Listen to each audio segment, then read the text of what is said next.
such a mystery. This moment is the gift.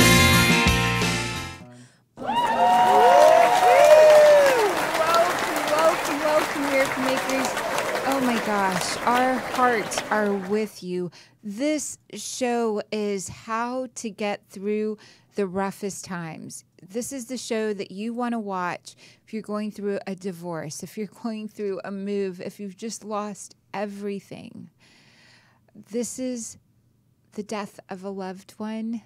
We really want you to have something that you can go back to over and over again and share what's happening in your heart to give to another. This show will help you know how to move forward on your journey, on your path, in the midst of all of these challenges, all of these things that you are going through.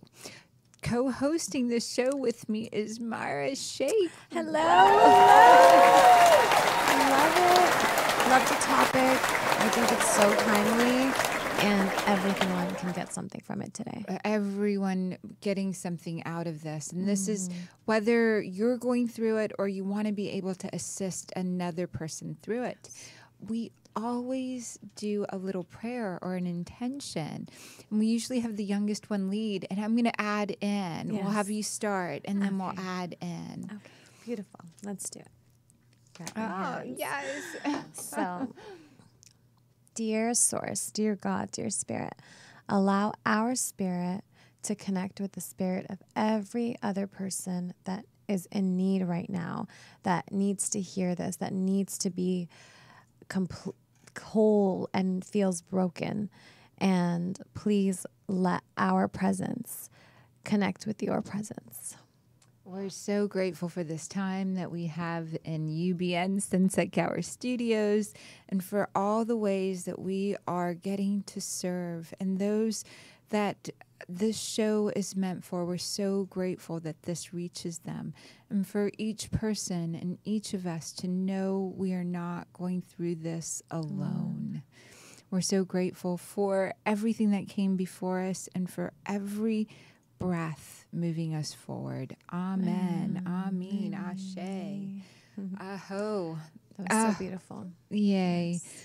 So, Myra, do you want to talk about any times that you've had a really big struggle? Yes, I think right now in the midst of this turmoil that's happening, the fires that are affecting so many people in my community, in my neighborhood, people being evacuated, people losing their fortunes, houses burning down, personal struggles. I've dealt with family members with addiction. I've dealt with personal losses, my own mother passing away when I was very young, dealing with the repercussions of that as I'm getting older. And healing from that doesn't just take a month or 2 months, or it affects you in a different way every single year of your life, every phase that you're going through. So how to deal with these rough times are the tools that you need to learn are going to help you throughout every stage and every phase of your life. So I really value that. It's really, really valuable. It's the reason we start with this is whatever you are going through, whatever that rough time is, and having a mom pass away at a young age, every death is personal. Having or losing a fortune, a lifetime worth of things that you've accumulated, which is something that's happening right here in Los Angeles quite a bit. And as someone, Hurricane Katrina, as the Hurricane Marias, the different hurricanes over the years, loss of a child, these big things, loss of what you thought would be your future, a beloved or a mate. What are the steps in that to move forward? Much of our world looks like it does because we haven't sat down and sat in the experience or feeling what's happening around us. I'm going to say that another way. Just like Myra said, when her mom passed away, every year of her life or every day, a new challenge or struggle comes up with that. If she pushes it under the rug, if she doesn't address or feel whatever it is every single day, whatever she doesn't deal with gets passed on to the next generation. We're now showing that in DNA, in personality traits, post-traumatic stress disorder, all of the ways that we suppress, and I call it swallowing our sorrow. All of the ways that we swallow it without actually feeling it or actually acknowledging it. And it's so important that this first step is to acknowledge whatever it is that you're going through, and that acknowledgement within yourself saying, I wish it were different. That's one of the first steps to go, wow, this is happening. This is not what I might have chosen. This is happening. And for us to really, really sit with that. I'd love for you to share what comes up for you around that. Yeah, that's so incredibly true when we talk about swallowing your suffering, right? Swallowing, and what you resist persists. And I knew that when I was younger, I couldn't fully accept the death of my mother. And it came up in so many different ways in the form and manifestation of abusive relationships and codependencies, and feeling like I needed to be a caretaker because that was the role that I took on, and perfectionism and so many other things that just came into play. And it was just very, very traumatic and for me to deal with that. And I still feel like it's breath by breath that you overcome these things. It's being so present with everything that you feel. And that's the only route, right? It's one of the only healing. routes. That breath by breath, moment by moment, moving forward, that now moment awareness, and a core belief. And I love Einstein. I love science. Just like with gravity, if you drop something, it's always going to fall. If you've got feelings and you suppress them or you swallow them, they're always going to manifest in your body. These are some of the rules that govern your life. Gravity is something that we all experience. Thank God for it, because then we're attached to the earth, right? We get to be attached to this earth. Pain, struggles. The only people that do not struggle or are not in pain are the ones in a graveyard. Everyone else is going through something. You are going through something. If you're not going through something, you're fully, possibly in denial of everything around us. Watching the news, seeing what's happening in maybe Yemen, seeing what's happening in Israel and Palestine, seeing what's happening here in the States itself. It's like 20% of the kids in the United States go to bed hungry. If you're not feeling this or understanding this, you're in denial. And that's the first stage of the swallowing something, swallowing the pain, rather than opening your heart up to it and feeling whatever it is you want to feel. I remember when my grandmother passed away, I had gotten so used to swallowing the pain, not being vulnerable, not showing anyone anything. I'd plastered on a smile on my face, from childhood, 19 or so, going through the near-death experiences and then going through college, not having anyone that could help me with the challenges. I plastered on this fake everything's okay smile.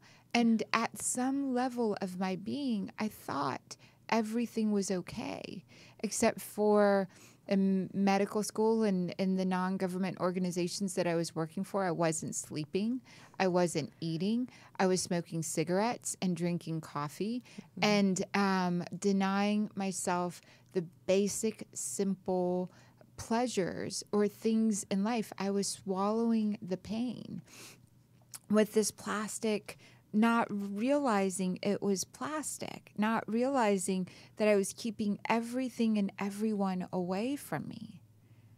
And so the first step of when my grandmother passed away, really, really hard, because she told me the dates. She said, this is the date that I'm going to go. I want to see you. I want you to come visit me. I couldn't ask for help. I was in denial. I couldn't even face it. And I'd built this over and over and over again. So peeling off the layers took a great deal of work. And this source, the universe, God, you yourself, give yourself more challenges so that you will be real and authentic. If the challenge is in finance, if you're doing great in finances, but you're not connecting with other people, your body, your mind, your spirit knows that. And it'll sabotage your finances to make you connect and be real with other people. The biggest regret that most people have on their deathbeds is not they didn't get the taxes done quicker, or showed up too much time at the office. Right, spending their regrets are not spending time with getting to know people in their lives. Yeah. So whatever has occurred, whatever this tragedy challenge is, the first thing that I want you to do is I want you to imagine that everyone else on the planet is going through this challenge as well. Yeah. And that, whatever that challenge is, by you imagining everyone else is going through the same thing, you take the victim mode, the victim mentality out of it. And you can start feeling all of the things that your body has been swallowing the pain of. So a core knowing from my near-death experience is you will know what everyone felt and why everyone did everything that they did. Each person in your life that you know could have been better to you, you will understand their framing and their reason for it. So you're really knowing every single person will have the challenge in some shape or in some form. Your challenge is now everyone's challenge. It will make it easier for you to step into really feeling. And if that first step of, wow, not only am I going through this, but at some level, everyone on earth is going through this, will open up doorways where you knew there were none before, just in that simple acknowledgement. What else comes up?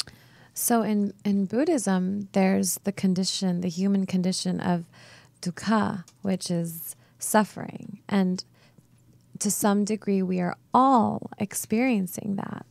And it's how much you do open up to it, that you allow yourself to be vulnerable. And for me, I had a very similar experience when, my mom passed away. I didn't realize the extent of how much it affected me until I got older, because I had that plastered smile on my face. I had that everything's okay. I have to be okay for everybody else. I have to be caretaker for everybody else. And until I opened up and realized and expressed, oh my God, that really hurt. That was so painful. Then that was when I let myself be healed, because I was expressing it to other people. I was then allowing other people to be more of who they are. And it's in just feeling and being and feeling it inside your body and where it is inside your body, that pain, that was the game changer. Because on an intellectual level, I could be like, yeah, that really hurt, and I know why this and this happened, and why when I got into this, this relationship or this toxic friendship or this, because I needed that. But unless you feel it on a visceral, on a body level, then you won't open to that degree that you want to open. And I really felt that. And so I think as well, when you talk about your near-death experience and how you come to know everybody's motives and the reason why they did everything, do you also, is my question to you, do you also understand the situations, why certain circumstances that had to happen you for do. you? When you look at a beautiful piece of art, if you focused in on just one frame of that beautiful piece of art, if it was just one tiny little dot, it wouldn't make sense. But when you look at a whole picture, you really understand what happened to create the landscape of your life. Your life is a work of art. It's God's art, or the universe's art, or Source's art.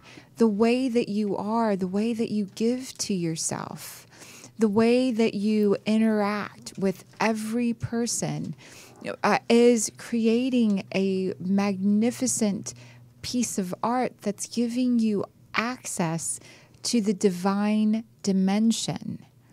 There is a beautiful dimension that really allows you from your heart to understand every person right now, to understand and frame everything and it not be personal, but for you to get to that divine dimension. And the Dalai Lama, the Buddhists, so many, Confucius, so many recognize suffering is an opportunity for you to move through layers of yourself to get to your deepest core, to know what you actually want, to access the divine dimension, the miracle dimension that you can really access to be able to move through anything. So we don't have to go to the near-death experiences to be able to know the motives and understand everything. We just have to go to the divine dimension. And the near-death experiences or the deep, deep meditations allow us to access that divine dimension. And Yale scientist Dr. Paul MacLean, a Yale scientist, studied those that are of service, have parts of their prefrontal cortex that are available to see the angels, able to see more. In the 1950s is when he started his research. Great doctors like Dr. David Hawkins, again, showed that when we get our basic needs met and we start addressing higher and deeper needs, deeper dimensions within us, it's so extraordinary what can come on. The first step that you're going to go through when you're struggling, when you're going through a challenge, is you're going to deny it. denial. You're going to feel like everything's okay. Then the next step is going to be anger. And it's a necessary step. If the anger can be expressed on the outside, art or physical movement or going into a space where your body can really push the energy out, anger, but it can let you get into the deeper parts of yourself, which is bargaining. Really going, wow, I wanted to stay in that house forever, but the house burned down. Or I wanted to have a deep, meaningful relationship. I had a younger brother that passed away, drug overdose, and I knew he was going to pass away. And I tried to beg him to not go into the circumstances. And once before, I described to him exactly what was going to happen to him, and for him to not to know how to deal with the challenge. Once before, I'd predicted his death. And I told him, this is what's going to happen. This is what you've got to do. And that first time, he was able to keep from going into that death process. The second time it happened, the second time I predicted it, I couldn't keep him from following in the footsteps. And he'd gotten so sad, and I gotten so sad at that point to where I couldn't communicate or get that energy out to him. The reason that this is really important is you've got to build the bargaining steps before you go into those challenges. And how do you build the one that's going to bargain for you? The divine dimension, the part of you that's always still, that always knows. You've got to connect with that part of yourself before you go into a challenging time. And if you're already in a challenging time, no better time to really invent the version of you that's already overcome all of these challenges. So the version of me that's already overcome all of my challenges, I call her Mama. She is a bad mama. She's just like badass mama. Like a bad. She can just whatever she needs to get done. If she needed to strap people onto her back and carry them across the Sahara, this woman, this bad Mama Jama, could do it. She's like just such a bad ass, like strong, capable, amazing woman. And for me, I've done this with my friends. I've done this with my clients. I've done this with my kids. Whenever I need that version of me to show up, I feel her in my heart. I've summoned her. And this mama, she is just so cool. This mama knows how to dress. She is fierce. This mama comes up and she talks to the one that's hurting. And she goes to, so here, and I will sometimes use my two hands. I will summon Mama out of my heart. And Mama will say, all right, Sarah, what is it that you want? Yeah. And she will feel or scan, wow, I really wanted my brother to make it. I really wanted him, and I feel sad that he didn't. And this current moment, I'm kind of not feeling all the stuff that I needed to feel around it.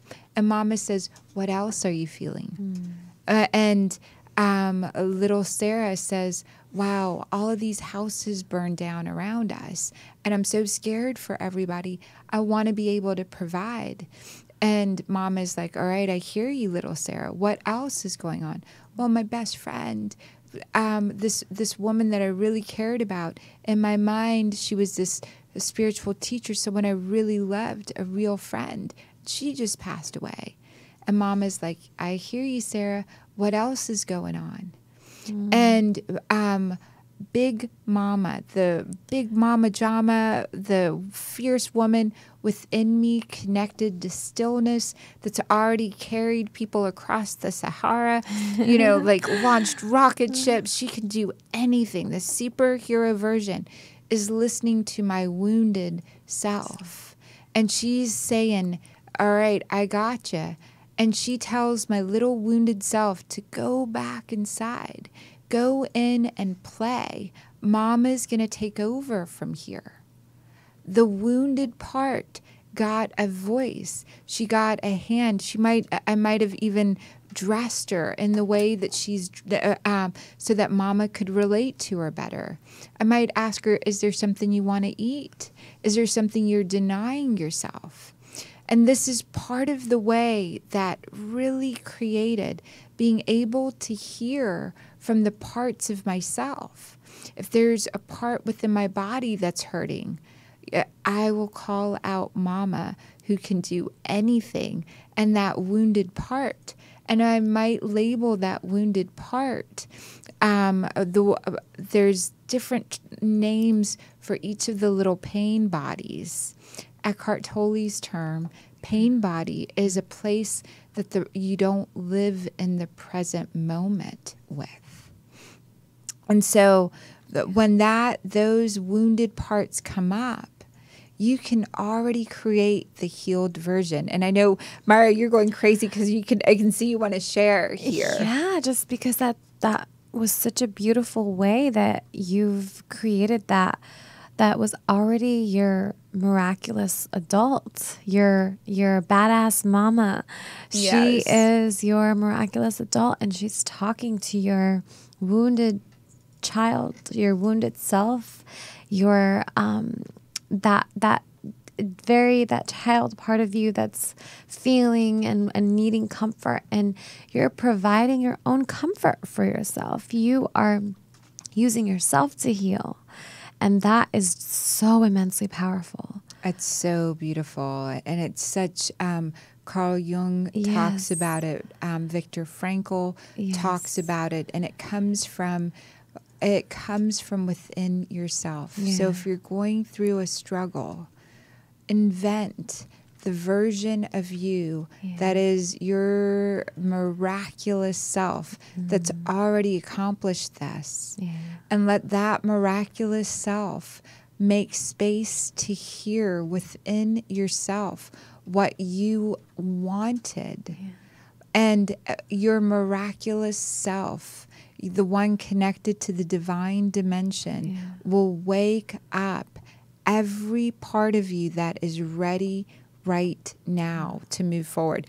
So those five steps that we go through when we're going through a major loss, a divorce, the first one is denial. Yeah. The second one is anger. The third one is bargaining.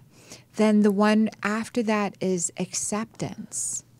When mama inside myself shows up and starts parenting and loving and really deeply listening to my wounded self, I can totally accept what is. I no longer judge myself. There's no judgment that's there, and it's such a gift, that acceptance. Yeah. And acceptance has to happen on a lot of levels. Mm-hmm. Like Myra, with your mom being gone, you have to accept it almost every holiday again. Yeah.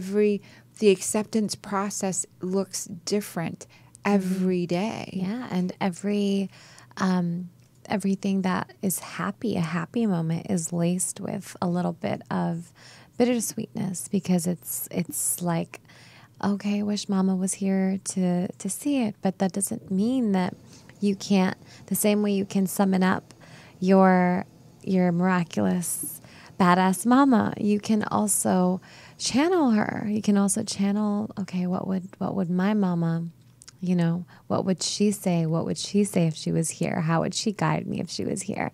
And in a way, it's so beautiful that your badass Mama has such a strong female and feminine a very feminine energy, like intuitive and powerful and like a lioness. And for me, when I think of, I don't always summon her up, but when I do, she's powerful. And that's my higher version of myself. And she's divine feline. So she's divine, and she's also this feline that if she will do anything to protect, what she loves, and fiercely roar and and keep do whatever. everyone away that Yes. isn't in there. That's And so all beautiful. negativity as well. And it's a very, very powerful feminine energy. It's and so I think beautiful. it's beautiful that's yours, and that's you, and she heals you, and she heals other people in turn. It's so beautiful. That the fifth part, once you accept and fully accept this is what's occurring, it can't be any other way. Yes. Once you fully accept that, you start reaching higher levels. The next stage is it's either depression or decision. Yeah. And we used to say it was depression, but now that we're getting into more of the neurosciences, it's really decision. You take all the past challenges and you make a decision. Mm-hmm. And that decision generally means, do you see yourself as everything occurring for you or occurring to you? Mm-hmm. Yes. The areas that you have decided something is occurring to you, you lose the opportunity of getting enlightened, growth out of that. The areas, I'm going to say that again because it's so important. The areas that you make a decision that you were a victim, you take the opportunity of growth out of it, enlightenment out of it for you. If you can fully accept even the most horrific things that occurred to you at the hand of someone else, if you can fully accept that it will make sense to you sometime in the future, that source, the universe, there was a purpose in it. And even if that purpose was just so you would keep seeking a purpose in it, that growth, that enlightenment opens up something for you. And so many times, even executive level people will have hysterical paralysis, the inability to move forward. It will show up in their body. They won't be able to move their body, or they won't be able to make a decision in one area of their life. That hysterical paralysis, the second they step into, understanding there was some area of growth in this, or some area of light, enlightenment that wanted to come in for me around this. So you either go into depression, which is you internalized the anger within yourself, or you move into decision. And if the decision is, I am a victim, then you're going to create more and more of those scenarios on an energy level until you take full growth and enlightenment opportunity in it. Mm-hmm. And so I love our conversation today. I'm so grateful that you guys are listening. I want you to share this. This will make a major difference for anyone that's going through something right now. You're allowed to deny it. It's okay to deny what you're going through. It will come up in a strong way. You're allowed to feel anger. You're allowed to create multiple versions of yourself. The one that's happy-go-lucky, the one that's suffering, the one that's already got it figured out. And you're really, those are all along the step of acceptance. Yes. And the biggest thing that we collectively, that you have to accept is we, you, and I created this world that we're living in right now.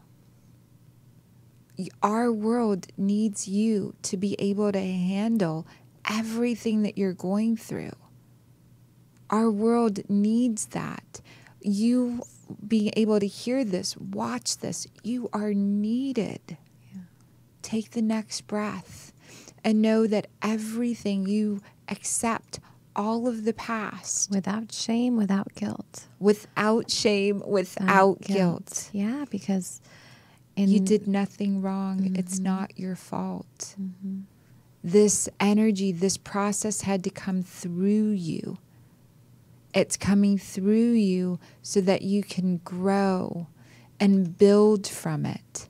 And our world really wants us to grow and build so beautifully. Anything you want to add before we start taking questions? Yeah, just that. And you said that after the 5 stages of grief, and it's okay to grieve. Like it's a necessary, there are necessary steps in order to reach that acceptance, right? And in the DSM, one thing I agree about the DSM is when we are talking about major depressive disorder, there is one symptom that is inappropriate guilt. And when you take that on, that shame and that guilt, that inappropriate shame or guilt that you have taken on impedes the process of acceptance. So to really, really go through the stages and then come and reach acceptance is very, very important when you are grieving anything. When you're grieving anything. Beautiful. And so, Tony, let's go ahead and take the first call. Yeah. Hi, caller. It's Dr. Sarah Larson. Welcome, welcome. Hi. Hi. Who are we speaking with? Well, this is Lori Wessel. It's good to be here, ladies. Hi, Lori. So glad you're here, honey. So it's I've got people that write me and say, "How is Lori doing?" So how are you doing, Lori?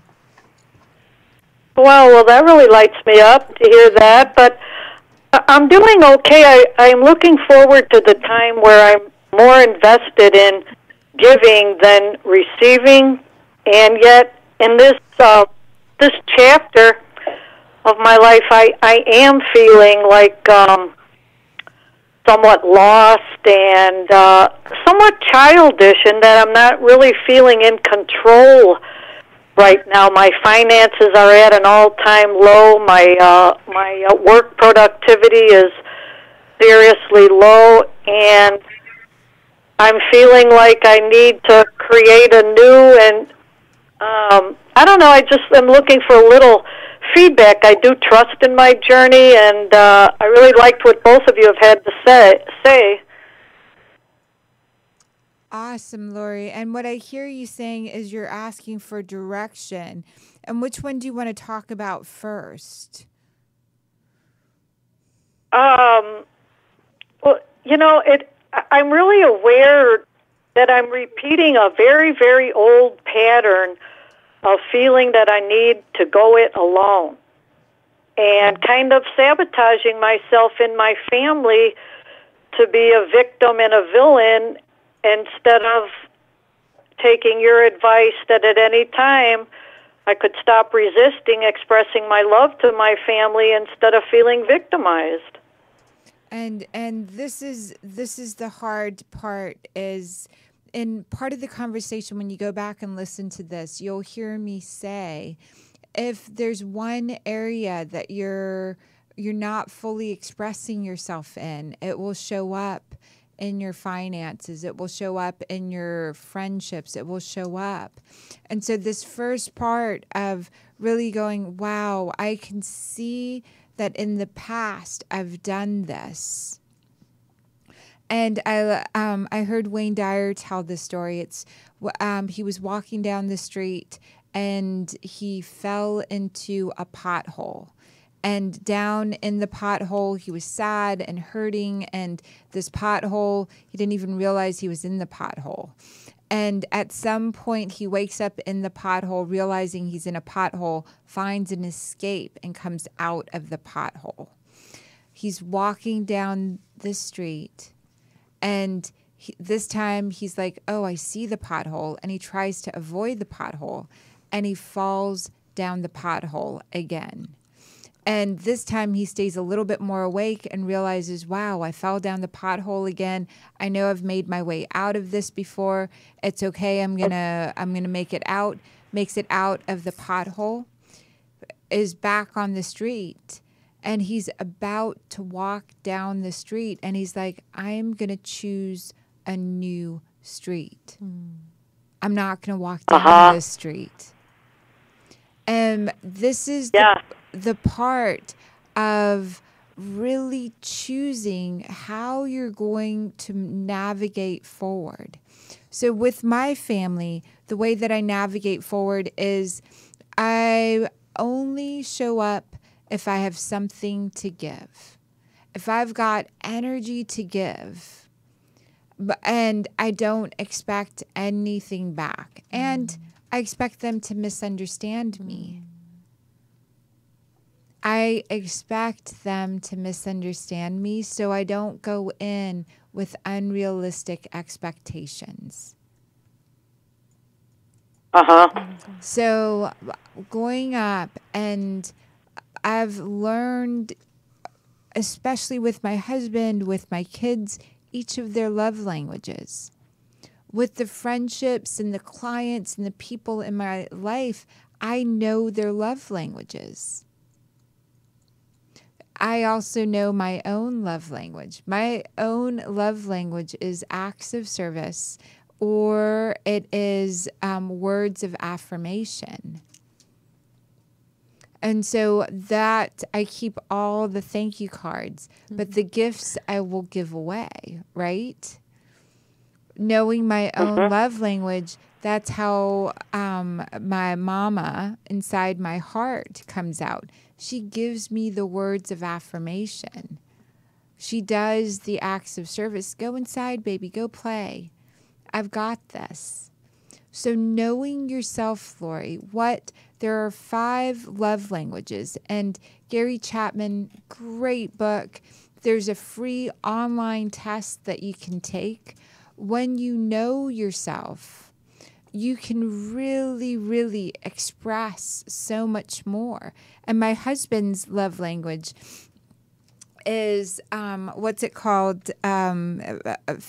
Physical touch. Yeah. So there's acts of service, words of affirmation, spending physical time together, physical touch, and then there's gifts. And so my mom, even though my mom always says, don't get me anything, don't get me anything, I know every time she shows up, she's got 10 presents.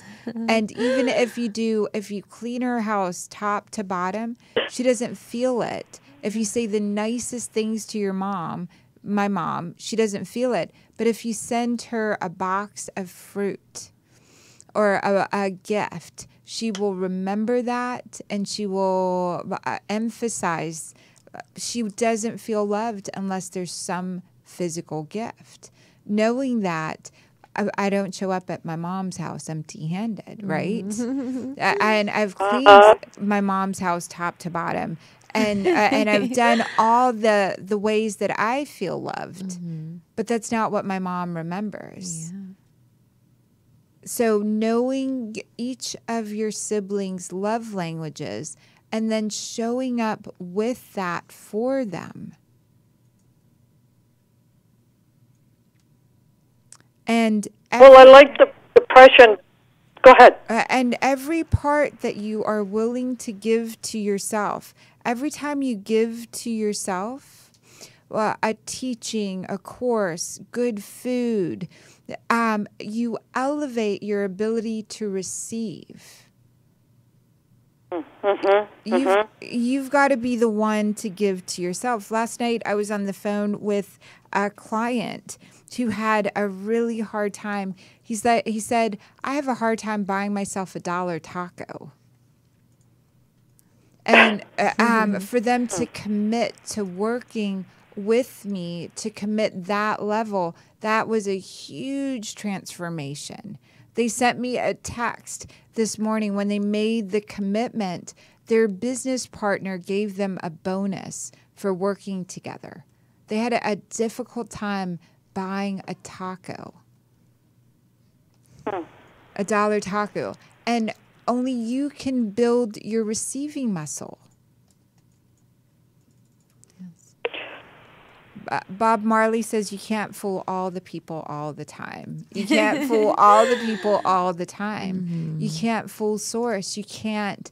If you're withholding love from yourself, and the way that you withhold it is really getting clear on what you want, what brings you bliss, what brings you joy. Big.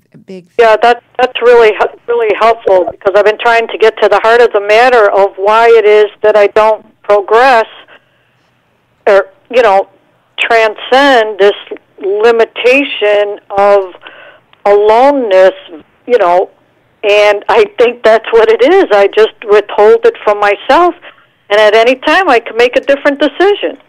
Yes. Oh, Lori, we love you so much. And I thank you so much. Cannot wait till you share with us all the different decisions that you're making. We'll see you on Tuesday night in Miracle Makers Academy. Yay. Yay. Perfect. Thank both of you very much. Thank you. Bye. Bye. Welcome, caller. It's Dr. Sarah Larson. Welcome. Hi. Hi. Thank you so much for taking my call. I'm so glad. What's your name? Janice. Hi, Janice. Hi, Janice. I have a friend who passed away on Monday. He lived in Malibu. His family was evacuated from the fires, and they got a hotel room in Costa Mesa. And then Monday morning, his brother found him passed away in the hotel room on the chair. And my friend Michael, he introduced me to all the spiritual conferences and workshops in Los Angeles, and I feel like he's listening right now, and this phone call is kind of a gift for him. So do you have any words that you would like to say to Michael? So it feels like, gosh, Janice, there was smoke inhalation. And it was so crazy that there was already a struggle with life with this person. What's the name of the person that passed away? Michael. It's Michael. Okay. It's interesting because Michael had a great deal of friendships and a great deal of people that he was really. He's saying he was mid-sentence with a lot of people. Oh, yes. He had so many friends. So, and then it comes as a shock all the way through, but there was a lot happening with Michael that's being unveiled right now as they're going through stuff, things that everyone wasn't aware of. Oh. And there's a lot more to come and what's coming up around this is Michael used to not share as much out in the world. And I'm going to say this in another way. Much of Michael was in service all the time and rarely shared what was going on with him. In a deep, deep way. There's so much art that Michael wanted to bring forward. So tell me, what did Michael do? He did all kinds of stuff. The last couple of years, he was just living at home with his mom and taking care of his mom. But he was very active in the singles organizations and planned lots of parties and events and dances and just was making everybody have fun.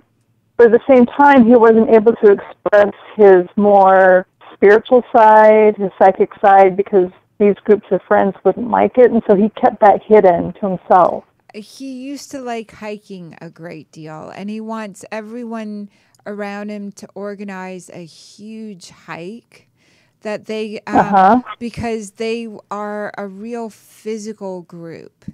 And he's, and but I'm not sure if it was Ojai or another sort of close by spiritual space that he always wanted his friends to go and party in. But he wants everyone to go do a hike in that area. And he used to bring, it's interesting because he was really, really sensitive around small plant life. Like he noticed small plant stuff, and he's kind of showering his friends with that right now. A lot of people still don't know, and a lot of people, it'll take a while to get the word out. Planning a hike around the middle of December will help every one of his friends have a place to go to talk about this. And in his honor, like, it's so funny, the word herbs or small flowers are coming up is what he would love for people to plant to remember him by. Yeah. And see, he kept that hidden from me. I've known him since 2001. I didn't know that he liked plants. And he's never really been physically active because of his weight. Yeah. Since I've known him, maybe when he was younger, he went hiking. So the reason that this is coming up is if he would have been in better health and conditions altogether.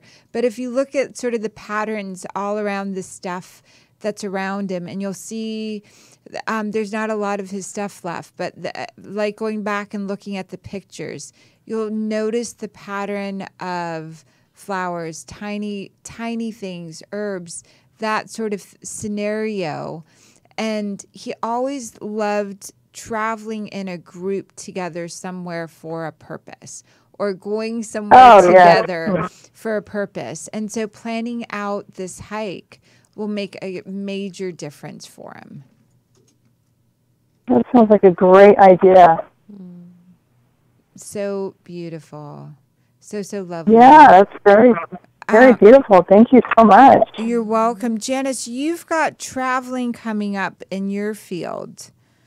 I do. You do. You have traveling. It's interesting because it's coming up around making a difference in other people's lives. Like, this has inspired you to really live in a different manner. Mm-hmm. So there's adventure travel. It feels like it might be somewhere cold as well that you're going to travel to, but it's really like you're still working through the layers of this for yourself, but this is inspiring you to give to yourself. And part of that is you're wanting to give to others. And I wonder if it's an East Coast thing, like going to the East Coast this winter as a way to give. Because I've been thinking about Canada a lot. That would be ice. That would be cold. That registers. And I think it's a great idea for you to go. There's something waiting for you there, opening up for you there. Yeah. Okay. Thank you for that insight. You're so welcome. Michael's going to be coming through a lot of people. He touched a lot of lives. So sort of the music, he's saying with music, a lot of that is going to be showing up. Yeah, you really feel him. I know that you can pick up on that. It's so thank you for calling in, Janice, and I'm so sorry. And I know a lot of the understanding. He was ready in a lot of ways to. He can help more people from where he is than living where he was living. That's so beautiful. Oh, got it. All right. Well, thank you so much, and we'll go ahead and plan that hike. Yeah. Yay. Thank you for calling Janice, in. that was so beautiful. Thank you. Thank you. Thank you. Tony, do we have one more person? We'll do one more. Yay. Welcome, caller. It's Dr. Sarah Larson. Hi. Hi. Yay. Who are we speaking with? This This is Nikki Castor. Hi, Nikki. What can we answer Hi. for you? Well, I'm interested in my career in speaking and just my career as far as, working with certain people. I don't know how specific of question or if you feel, Nikki, it's so anything's coming to mind. Tell me about you and food. You and working with food. Me and working with food. Well, I'm in holistic healing and health, and I focus on getting people out of pain, and I guide them to heal themselves, and then I focus on feeling stronger in performance and really living that as a lifestyle. And what comes so beautifully is you've got to come up with something in terms of food that winds up being your product, that winds up helping people finding you through this food or this product. It might even just be as simple as a recipe book that you're writing down and bringing forward that really helps your career go to the next level. Can I ask, in that, does that feel like it could be a product that I already love and use and that I would be attached for a wellness aspect and promote it? Yes, absolutely. Does that feel more true? Yeah, that feels more true. But it feels like if you bring because you work so deeply with someone, you've got to make it easy for them to come in. And if you start with a product, and especially with something that helps with the gut or with digestion, or that's what you've got to be working on. Okay. So integrate the food. Okay, very good. Because, I use movement, breath, and body for soothing the nerves and supporting the gut, but incorporate more of the foods as a draw. As a draw. That's what you're saying? Yes. Okay. As an attraction. Okay. And then, very cool. Let's see. So you see food. What about for the speaking? Do you see anything in? So I do see more in that area. And I see it as you need more lead time to when you start speaking. So start talking about 2019 and the following years. And so give yourself, much of your speaking isn't 3 months in advance planned out. And so you want to start planning things out. Okay.